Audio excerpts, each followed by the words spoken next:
Yo, what's up, YouTube? This is Framinthor here, and today we're gonna talk about alt friendliness in WoW.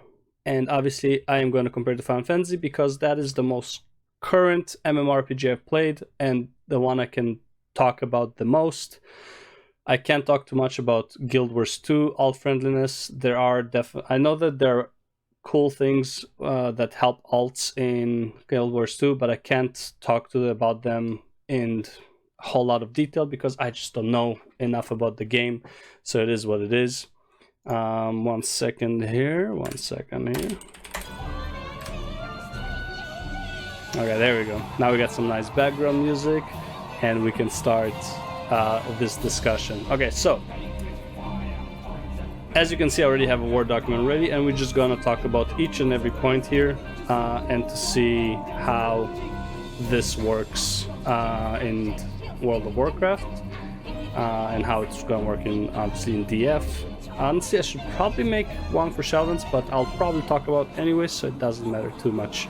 Alright, so let's go over leveling. Okay, so in Final Fantasy XIV, the way leveling works is you get one character to let's say level 50. Any character after that, up until they get to level 50, not every character, every job, every spec basically, that you make, that you want to level to the level of your character is getting a 100% XP boost, right? So you get 100% EXP for every new job that you're trying to level. This does not apply to other characters, but the way Final Fantasy works is you don't really need more than one character unless you're playing on a different realm or just like, you know, RP reasons, like you want to be a cat girl sometimes.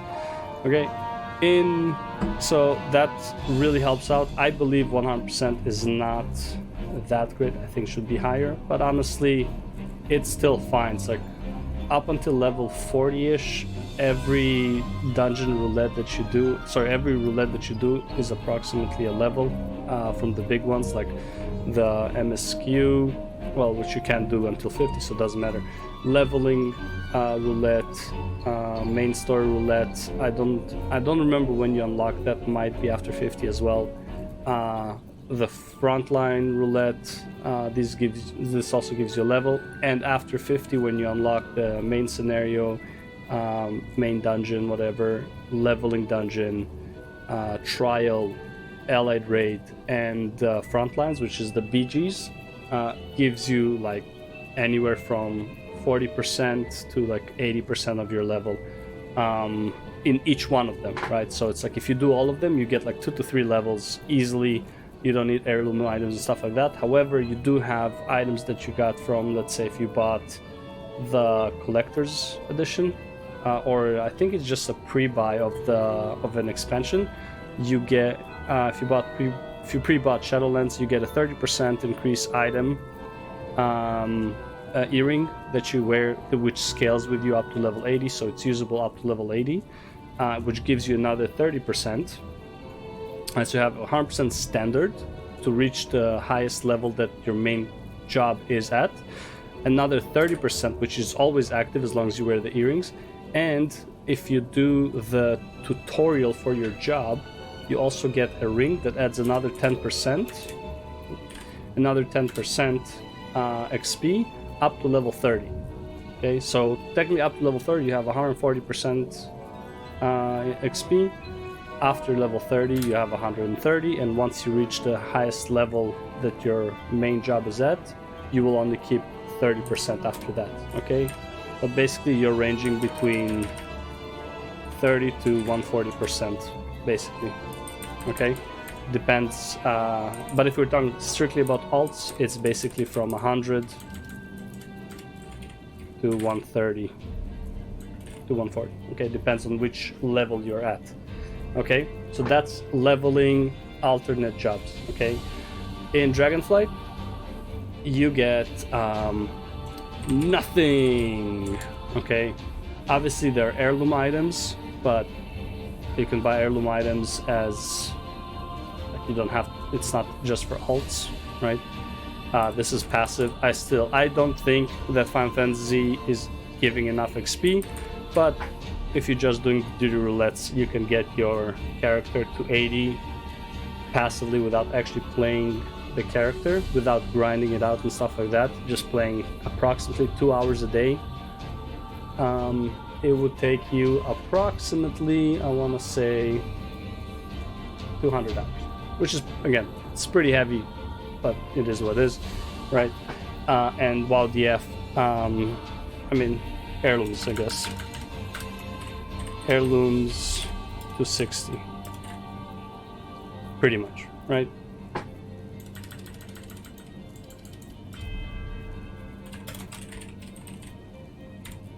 Okay, so that's as far as level goes. Is this a good design? Now, the problem with this is it's on a different character. That's already kind of annoying. Okay, it is on a different character first, and I know that they also lowered the XP that you need by a shit ton, up to 60. So that's also a good thing. So as far as leveling goes, WoW DF leveling is not too bad. Only problem is 13 classes, right? Meanwhile, actually no, that's pretty much similar to Final Fantasy. Final Fantasy jobs are also about that, slightly more. So I would say leveling in Dragonflight would probably be better. The leveling alt jobs in Dragonflight will probably be better than Final Fantasy. Okay, as far as just pure leveling goes, I would say leveling in WoW currently is better, faster, time investment. Okay, and there are also ways to like kind of make this extremely fast in WoW with especially some classes that have done tanks and healers. You can actually level a bit faster. Okay, gear. Now this is a big one. Now this is, I'm talking about like max level gear. Gear is atrocious in World of Warcraft. I think this is the biggest problem that most people have. If you want gear in World of Warcraft to be relevant in any endgame content, all I can say is good luck. Literally. You gonna have a massive problem getting gear for alts. If, let's say, you want to play multiple alts, not just one alt, you want to play multiple, right? Good luck getting gear. It takes forever, RNG sucks. The gear that you get from World Quest, first of all, it takes hours, and also the gear is also not relevant. So even to go into a normal or heroic dungeon, you need a certain item level. You are not going to get that early into the expansion, right? Later on the expansion, yeah, you can get some maybe BOEs, maybe they'll have some bind on account items, but for the most part, good luck gearing your character to be relevant or even anywhere close to your main character. In Final Fantasy, how does gearing work? Well, for the most part, all of the tank items, minus the weapons, are account bound. Well, they're character bound, so it's like they're specific to tanks. So all tanks wear the same armor, the same legs, the same boots, all that stuff, right? They wear exactly the same. The only thing that's different is weapons. So all you really need to care about, as far as like if you want to play Gunbreaker, Paladin, Warrior, or Dark Knight, you only need one of them to have gear, and then all of them have gear. Same with like all the casters have the same gear, to the point where I believe most casters like DPS and healers share the same gear, right? Obviously you have certain stats that are better for healers than they are for DPS casters, and vice versa. You can still use them. You're not going to be best in slot, obviously, but you can still use them and do high-end content pretty easily with them, minus savage rating. Okay, so easy, very easy to get your loot gear for your alts. Okay, let's just change this to hard. Let's change this to hard. Okay, speed, PvP. Okay, so PvP in WoW currently, I believe the max level PvP, I believe it scales items, right? As far as like Dragonfly goes, they're gonna scales eye level. Okay, I agree with this. I think this is the right move. I don't know how much min-maxing you would have in PvP. I think some variability in builds will be very important. So for example, I come from a red paladin history, so for me there are builds that go like full crit verse and some mastery, some go like just mastery and versatility, some prefer some haste. Doesn't matter. If there are no static stat points, this is actually pretty good. So you can actually make your build, and then in PvP it would function the way you made your build, with more haste, more crit, more verse, more mastery, whatever you choose. In Final Fantasy, everything is the same. Okay, so all X equals X basically. So all samurais have the exact same build, all dragoons have the exact same build. It doesn't matter what gear you have. You're the same. If you're a samurai and the opponent is a samurai, you have the exact same HP, exact same damage potential. Everything is based on potency, so it's like your abilities just do potency damage. So again, this is a very much more simplistic way to do PvP compared to this. This requires pure skill, basically. So Final Fantasy PvP is pure skill, while Dragonflight PvP is skill plus build. Okay, so it really would depend which items you're going to have on you to actually make your build work, right? So I would say the PvP in Dragonflight might actually be more immersive in a sense, and more character developing than Final Fantasy.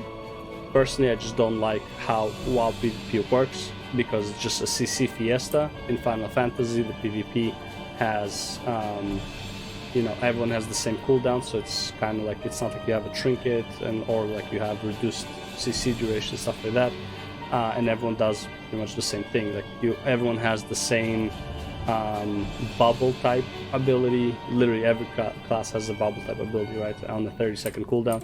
So again, Final Fantasy 14, I would just say it's pure skill. PvP in Dragonflight is, or basically Shadowlands right now, is gonna be skilled item level with the gear change, which will dictate your stats. However, how easy it is to gear for PvP in Final Fantasy, you don't even need to gear for PvP at all, ever. You hit 30, you can do your battlegrounds up until max level. Everyone is scaled to max level. Everyone has the same exact abilities. So PvP in Final Fantasy is straightforward. You get to a certain level, you can do PvP. I believe you can also do Crystalline Conflict ranked at that level. Don't quote me on that. I am not sure, because I haven't tried to do Crystalline Conflict, which is the arena type in Final Fantasy, on a character that is not maxed out, because I just max out characters that I like, and I just do a PvP on them. Hey, so overall, I would say on the PvP part, I prefer Final Fantasy. And on the gearing part, I prefer Final Fantasy by a lot. Okay, it's just so much easier.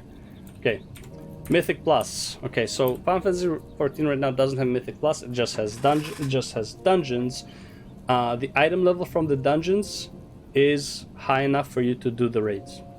Okay, I know they're adding Criterion Dungeons. We don't have enough information on Criterion Dungeons, how they're gonna work, so we're gonna have a question mark on that. Okay. How is Mythic Plus, to do Mythic Plus, or basically Endgame Dungeons, right? I can call this Mythic Plus, but at the end of the day, it's Endgame Dungeons. Endgame, okay? Let's make it a bit clearer. I just don't want to add more words, because it scales the whole thing down, and then I have to readjust. Fuck it, let's readjust. Endgame Dungeons. Let's readjust.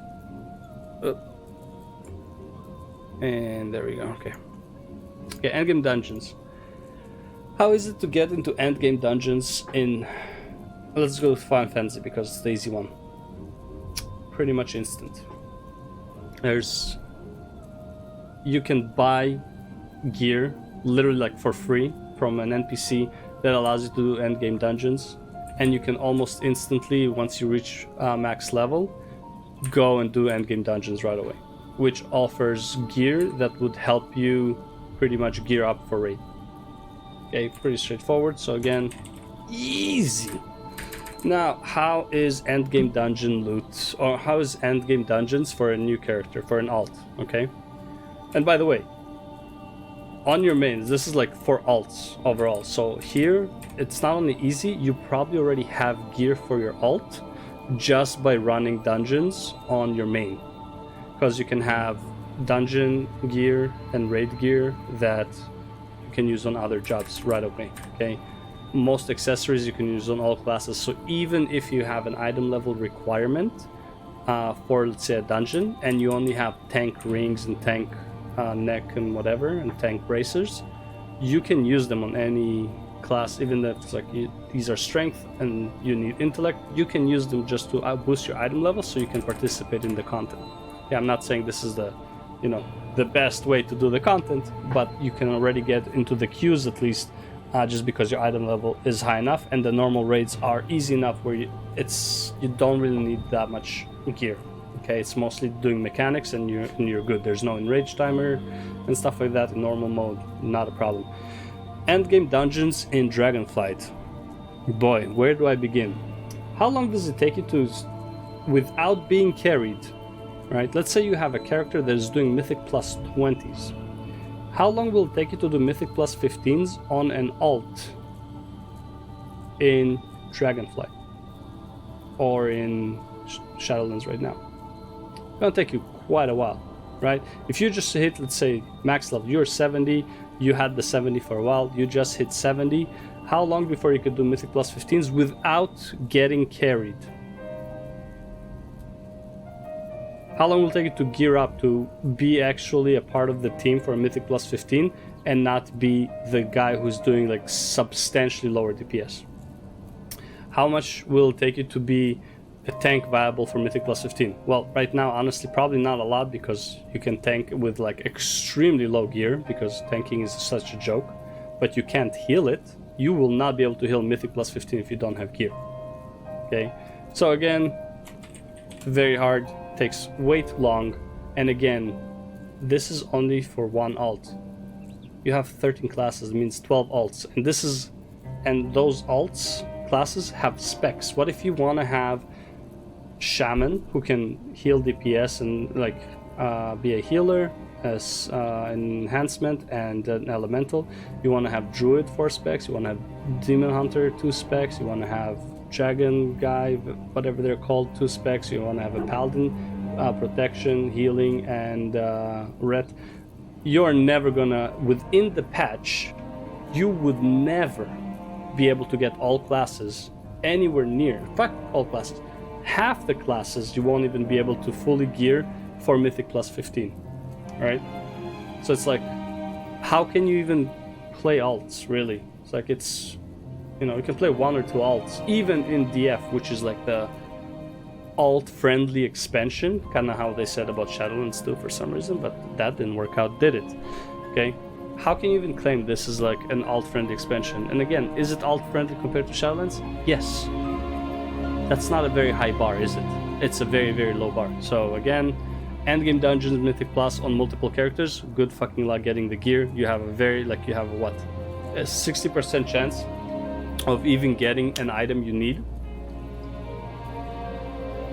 The item you need. Sorry, less than that. Okay? It's like you have a 60% chance to get an item drop from Mythic Plus if you clear it on time. And then actually it being an item you need is even lower than that. Okay? So, again, very, very, very time intensive and demanding. Alright, so raids. Boy, if you thought Mythic was a pain in the ass, how about raids? So, to do raids in Final Fantasy XIV, super easy. You get to max level, you can almost pretty much right away go into a raid. Again, the same way it took you, the same amount of time it took you to do Endgame Dungeon is pretty much the same amount of time it will take you to do Endgame Raid. Okay, now, to gear up in raids, I kind of don't like it. I like the fact that it's like you can get gear is pretty much guaranteed, and if you didn't get gear, you can keep doing the raid over and over and over. Whereas like raids in WoW is like 1 week lockout per boss, even if you didn't get loot. so that really fucking sucks. However, in Final Fantasy XIV, you're not guaranteed loot, you're guaranteed to get a token. These tokens, depends on the item, you can turn into the loot that you want. So technically you can even farm all of your raid items on your main.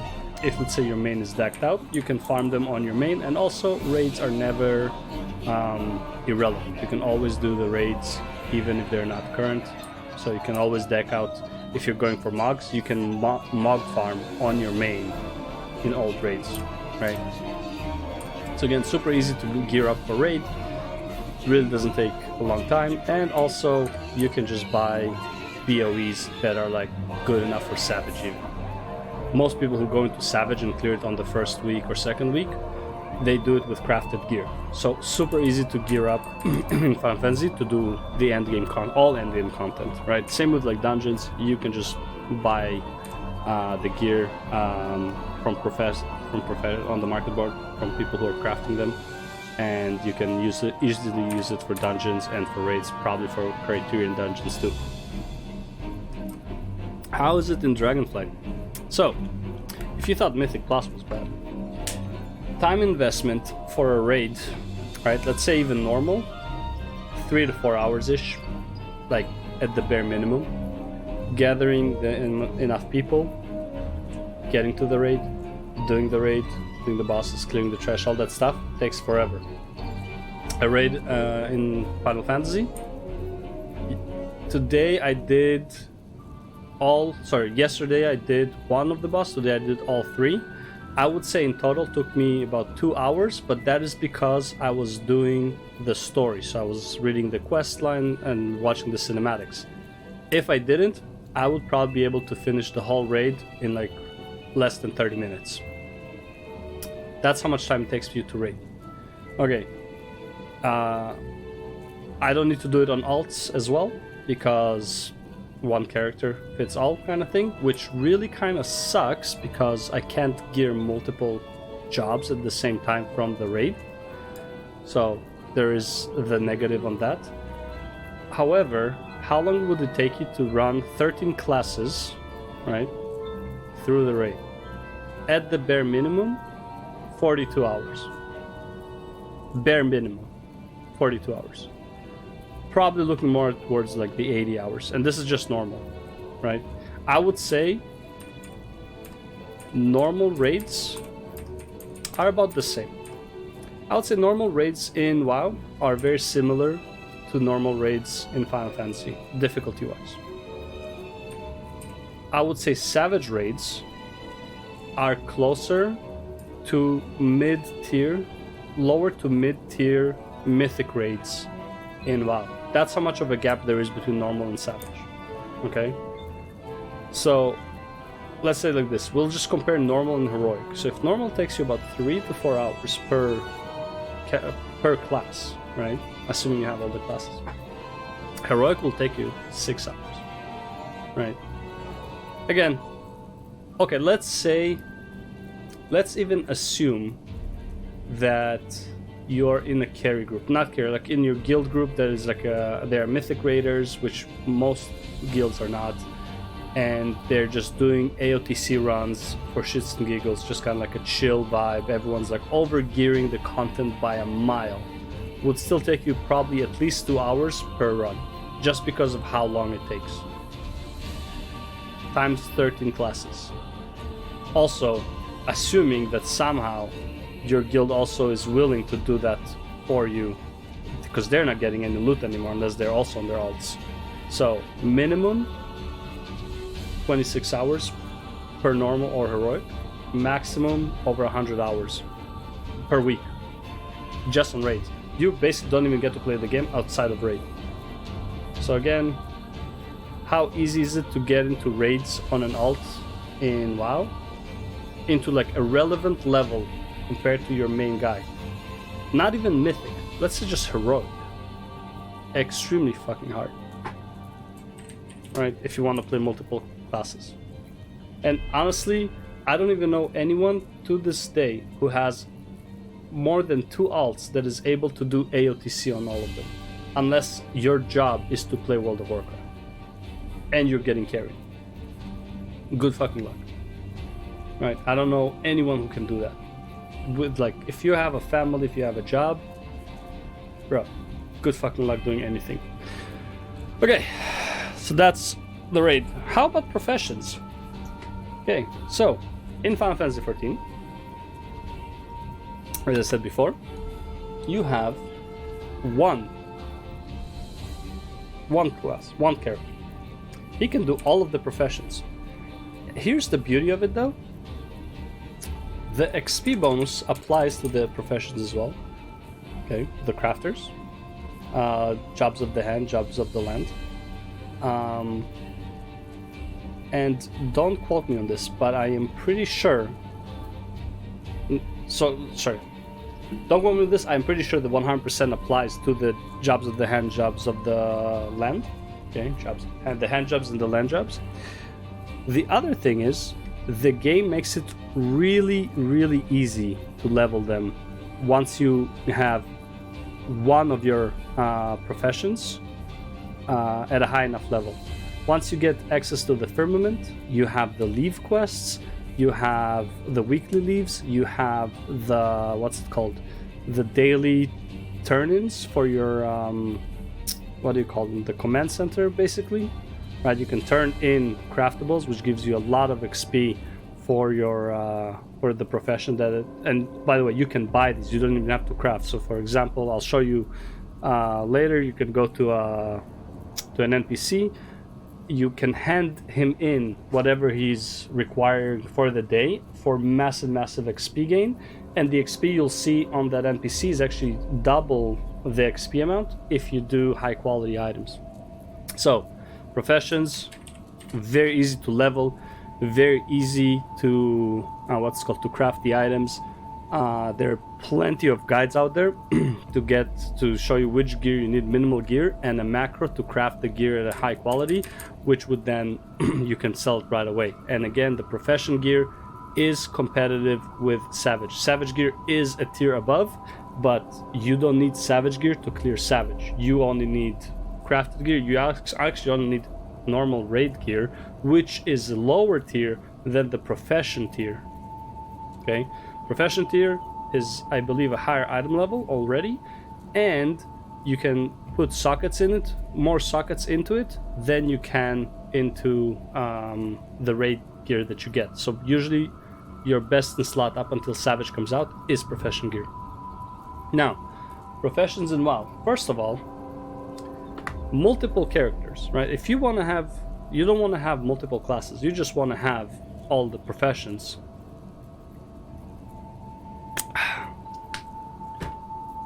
You can only have 2 professions at a time for your character, per character.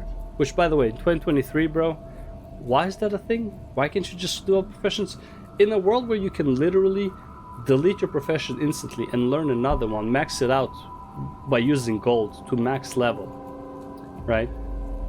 Make the item you want, delete that, delete the profession, go into another. You can literally get like 4 or 5 professions just by spending gold. You can get them to max level. But like, why can you only do it on, why can't you do it on one character? Why do you have to have so many profession characters? If you want to have what's called herbalist or miner, you need to have separate characters. So it's like, in order to level the professions in WoW, you cannot have just one character. You actually have to have multiple characters if you want to have all the professions.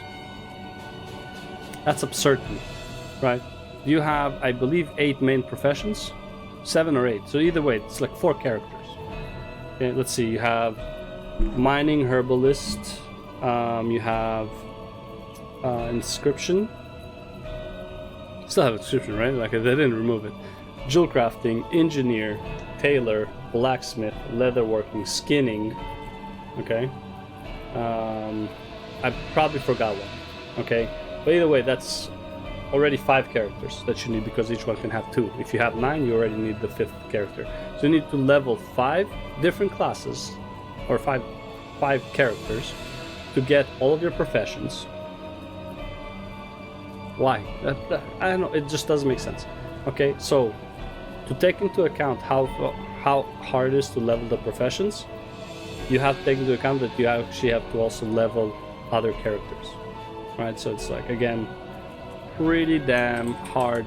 But by hard, I mean extremely time consuming. Nothing here is hard except maybe like mythic rating.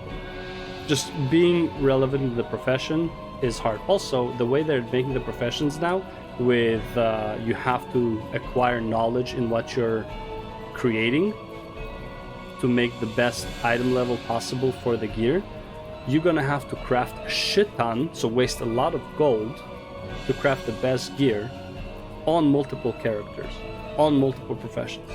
Again, very, very not alt friendly in my opinion. Okay, I don't know why they're limiting it to, like, why they're limiting 2 professions per character. Makes absolutely no sense. Now,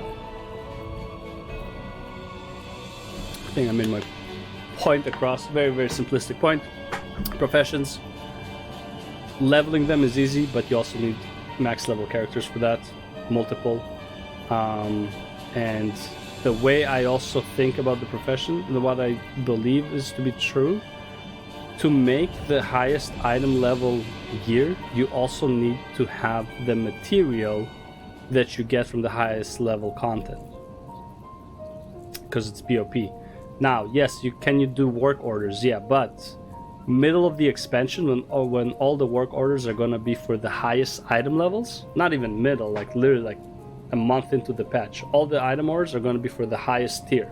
So people who are trying to level multiple professions and craft the highest tier, even if people can provide them via the work order, are providing the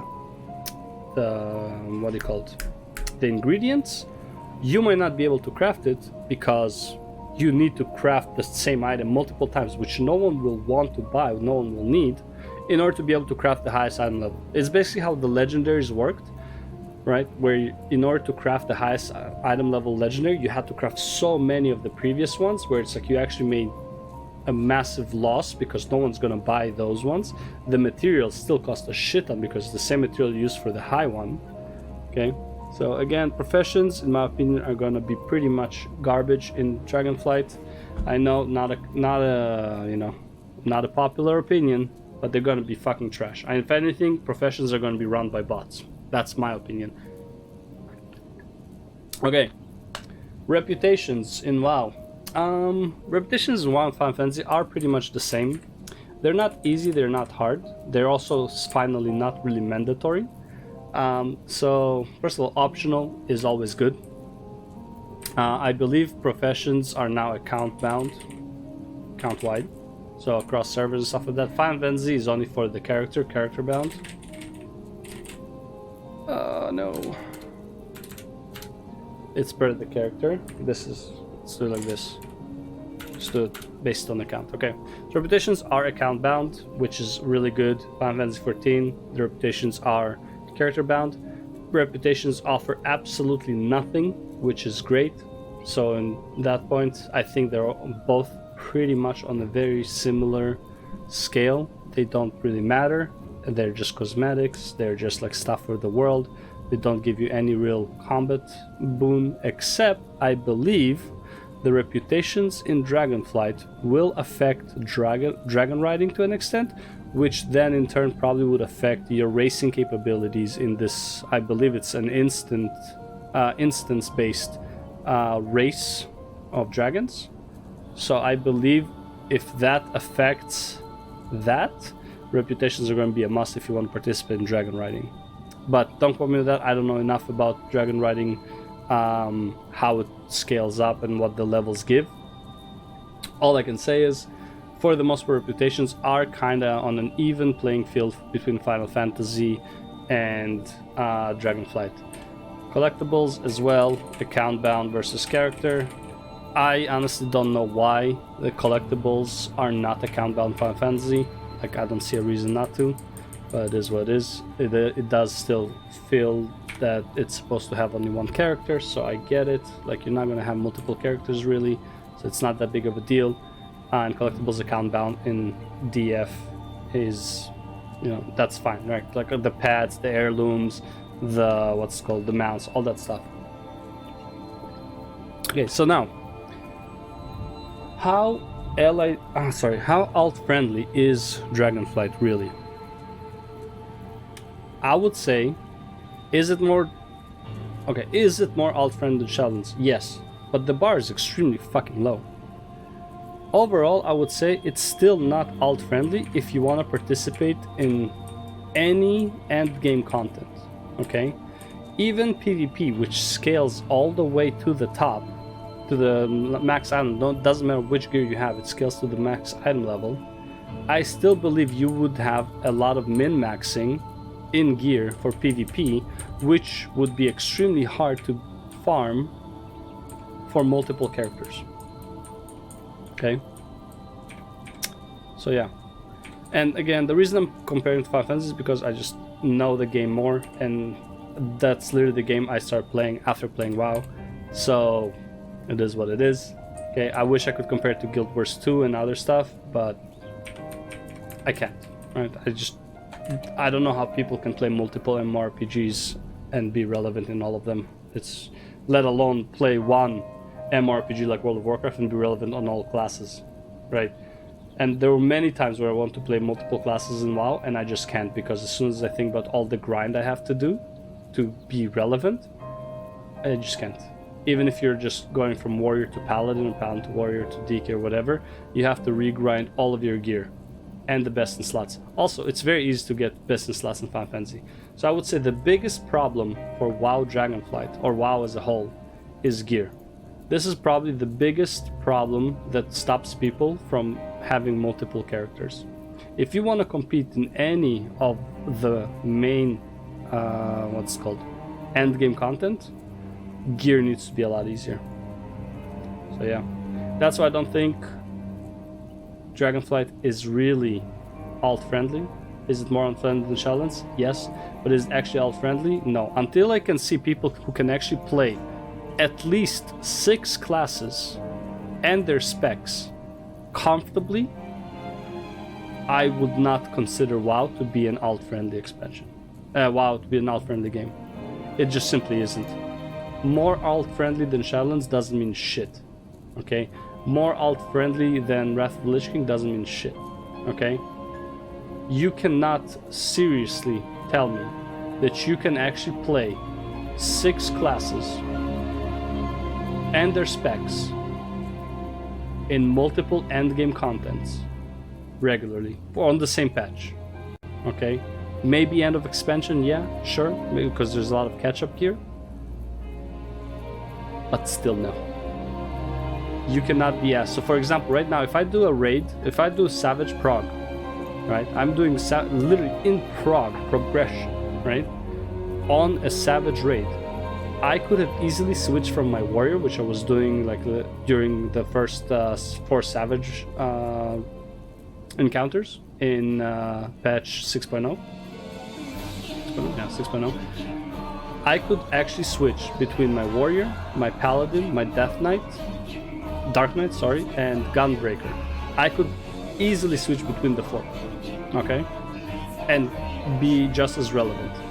Tell me you can do the same in World of Warcraft, because you'd be a liar. I do not believe that you can play 4 different tanks in the current raid on progression. You're just not going to be relevant enough. And that's the video. I'll see you in the next one. And hopefully I will stop ranting about how bad WoW is. Even though technically this graph doesn't make it seem that bad. But we all know that gear sucks. Till the next one. Peace! And I know I said that's the end of the video, but actually I completely forgot about one thing. Okay? And to show you how easy it is to get profession XP. So once you unlock your deliveries, okay, so here you can have supply, which are the crafters, and provisioning, which are the gatherers, and you can easily get a ton of XP for them. So if you can see here, it says 331. Now, by the way, my professions, here we go, are all 90. So this is the max XP you can get per item that you turn in. So you can actually turn in 1, 2, 3, 4, 5, 6, 7, 8, 11 profession stuff, super easy. You can buy these on the market board, which is like the auction house. You can buy these and you can turn them in for XP. Now 3,319,000, so let's say 3.3 million XP. That's the standard if you give a regular item. If you give a high quality item, you get double this. Okay, now I can't tell you exactly how much it is percentage wise. I believe it's about 30 to 60% of your level. Okay, some of the lines also depends on your level, but it gives you a shit ton of XP for your profession to get it to max level. Damn, this guy has the helmet from the new raid. That's the tank helmet from the new raid. Is it tank? No, it's not tank. Is that the caster? White mage. Damn, that's the white mage one? Shit, I thought that was the tank one. Anyways, yeah, so that's what I forgot to show you. Anyways, till next one. Peace out.